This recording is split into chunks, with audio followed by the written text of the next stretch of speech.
Hi hello ನಮಸ್ಕಾರ Karnataka. Good vibes Galaxy YouTube ಚಾನಲ್ಗೆ ಎಲ್ರಿಗೂ ವೆಲ್ಕಮ್. ಕೊನೆಗೂ ಕೂಡ ವಿರಾಟ್ ಕೊಹ್ಲಿ ಅವರು ಕಂಪ್ಲೀಟ್ ಸೀರೀಸಿಂದ ಔಟ್ ಆಗಿದ್ದಾರೆ. ಒಳ್ಳೆ ವಿಷಯ ಏನಪ್ಪ ಅಂತಂದರೆ ರಾಹುಲ್ ಮತ್ತು Jadeja back to team complete ಮೂರು ಮ್ಯಾಚ್ಗೂ ಆಡ್ತಾರೆ ಅಂತ ಅನಿಸುತ್ತೆ. ನೋಡಬೇಕು. ಮೊಹಮ್ಮದ್ ಸಿರಾಜ್ ಅವರು ಸೆಕೆಂಡ್ ಮ್ಯಾಚ್ ಅವ್ರಿಗೆ ರೆಸ್ಟ್ ಕೊಟ್ಟಿದ್ದರು. ಅವರು ಕೂಡ ಮತ್ತೆ ಟೀಮಿಗೆ ವಾಪಸ್ ತಗೊಂಡಿದ್ದಾರೆ.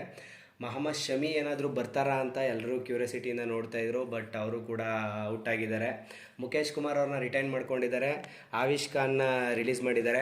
ಟೀಮ್ ಇವಾಗ ಯಾವ ರೀತಿ ಇದೆ ಅಂತಂದರೆ ರೋಹಿತ್ ಶರ್ಮಾ ಇದ್ದಾರೆ, ಜಾಯ್ಸ್ವಾಲು, ಗಿಲ್ಲು, ರಾಹುಲ್, ಸರ್ಫರಾಜ್ ಖಾನು, ಪತೇದಾರು, ಜಡೇಜಾ, ಭರತ್, ಜುರೇಲು, ಅಕ್ಷರ್ ಪಟೇಲು, ಅಶ್ವಿನ್, ಯಾದವ್, ಸುಂದರ್, ಬುಮ್ರಾ, ಸಿರಾಜು, ಮುಖೇಶ್ ಕುಮಾರು, ಆಕಾಶ್ ದೀಪ್ ಇದ್ದಾರೆ. ಟೀಮ್ ಆಲ್ಮೋಸ್ಟ್ ಬ್ಯಾಲೆನ್ಸಿಂಗ್ ಆಗಿದೆ. ನೋಡಬೇಕು. ಇಂಡಿಯಾ ಒಂದು ಗೆದ್ದಿದ್ದಾರೆ, ಇಂಗ್ಲೆಂಡ್ ಒಂದು ಗೆದ್ದಿದ್ದಾರೆ, ಇನ್ನೂ ಮೂರಿದೆ. ಆಲ್ಮೋಸ್ಟು ಮ್ಯಾಚ್ ಇವಾಗ ರಾಜ್ಕೋಟಲ್ಲಿ ಸ್ಟಾರ್ಟ್ ಆಗುತ್ತೆ ಫೆಬ್ರವರಿ 15ರಿಂದ. ನೋಡಬೇಕು ಯಾವ ರೀತಿ ನಡೆಯುತ್ತೆ ಅಂತ. Thank you for watching video. ಯಾರ್ಯಾರೆಲ್ಲ ನಮ್ಮ ಚಾನಲ್ಗೆ ಇನ್ನೂ ಸಬ್ಸ್ಕ್ರೈಬ್ ಆಗಿಲ್ಲ, ಒಂದು ಸಬ್ಸ್ಕ್ರೈಬ್ ಮಾಡಿ. ಮುಂದಿನ ವಿಡಿಯೋದಲ್ಲಿ ಮತ್ತೆ ಸಿಗೋಣ. ಪ್ರತಿಯೊಬ್ಬರಿಗೂ ಒಳ್ಳೆಯದಾಗಲಿ. Thank you.